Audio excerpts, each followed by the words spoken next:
Ako po si Eugene Gonzalez ng Magdalo. Ah, 21 years ago, ginising namin kayo nung gabi yon. Dati ako sundalo, ginising namin kayo. Nandito na naman kami, ginigising na naman namin kayo. Okay lang ba yon? Pasensya na po kayo kasi kailangan na nating kumilos. Ang tama yung sinasabi ng mga kaparian, hindi po magkakaroon ng kapayapaan kung walang katarungan. Walang katarungan kung walang pananagutan. Kaya tayo walang kapayapaan dahil walang paghihilom. Walang nananagot sa mga kasalanan ng mga nakalipas. Kaya kailangan may managot. Kailangan may ihabla. Tayo, kami dito, mga nagrereklamo, hindi kami mga witnesses, hindi kami mga testigo. Tayo'y mga ninakawan. Tayo'y mga biktima. Tayo'y mga namatayan. Sabi nga, meron biktima ng EJK nandito. Sabi niya, sa bawat pisong winawaldas nila ay pisong tinatanggal sa pagkain ng kamag-anak nyo, ninyo, sa sweldo ninyo, sa gagastusin nyo.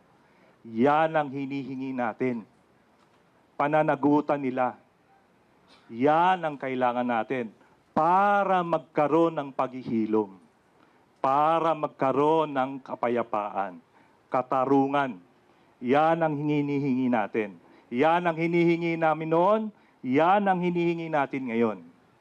Kaya tayo nandito para ipaglaban kayo. Kaming lahat nagrereklamo para sa inyo. Samahan nyo kami. Huwag tayong bibitaw. Magandang hapon po sa inyo lahat. Iglesia, may karapatan naman sila magpahayag ng kanilang stand sa lahat ng issue.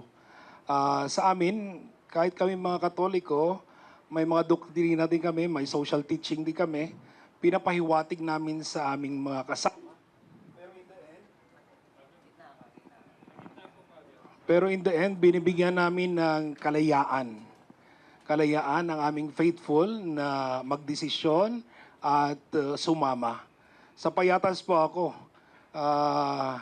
kahapon nag-meeting kami ng mga scavengers, ng mga waste pickers doon, pili ng basura.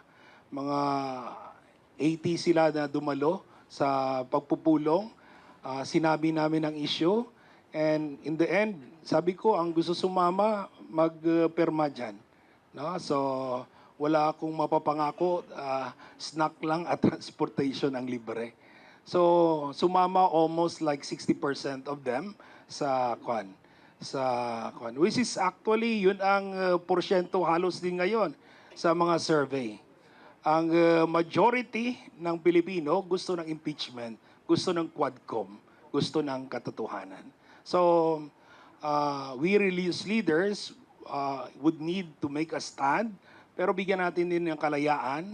Hindi nagbabago yung pagkakaibigan natin o treatment natin sa isa't isa kahit iba ang desisyon nila kaysa sa amin. Kilala na ang aking pagtindig dito ay sa ngalan din ng humigit kumulang 326 na biniktima at pinatay ni Duterte sa loob ng 2016 hanggang 2022. Isang tabi natin, sandali, yung usapin ng pagpatay dahil sabihin naman si Sarah hindi pumatay. Pero paano na yung usapin ng pagnanakaw? Hindi ba pagpatay yun ng tiwala o katiwalaan?